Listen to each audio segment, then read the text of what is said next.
ভাই কেউ 5-10 টাকা ভিক্ষা দেন ভাই, কেউ আমারে ভিক্ষা দেন, 10 টাকা ভিক্ষা দেন ভাই, 2 দিন ধরে কিছু খাই না ভাই। দোস্ত ওরে 1 টাকাও দিবি না। আরে তুই চুপ কর। ভাই দেন না 10 টাকা দেন না। তোকে টাকা দেবো ঠিক আছে, কিন্তু একটা শর্ত আছে। কি শর্ত? কি শর্ত? আমি সব শর্ত মাইনে নিমু। শর্তটা হলো তুই আর কখনো ভিক্ষা করতে পারবি না। এই ওয়ালেটের মধ্যে 2 লাখ টাকা আছে, এটা তোর। আরে বাপরে, 2 লাখ টাকা! আচ্ছা ঠিক আছে, আমি আপনার কাছে ওয়াদা করলাম আমি আর জীবনে কখনো ভিক্ষা করব না। দোস্ত 2 লাখ টাকা দিয়ে দিলি। আমি চাই আমার দেশে কোনো ভিক্ষুক না থাকুক।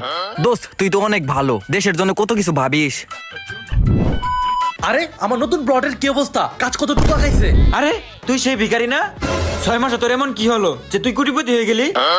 স্যার স্যার স্যার 10 টাকা ভিক্ষা দেন। আরে ওরা আমার লোক, তোরা যা এখান থেকে যা। আমি ওয়াদা করেছিলাম না যে আমি আর ভিক্ষা করব না? ওই 2 লক্ষ টাকা দিয়ে আমি এরকম আরো 10টা কর্মচারী রাখছি, ওরা ভিক্ষা করে মাস শেষে আমাকে টাকা দেয়।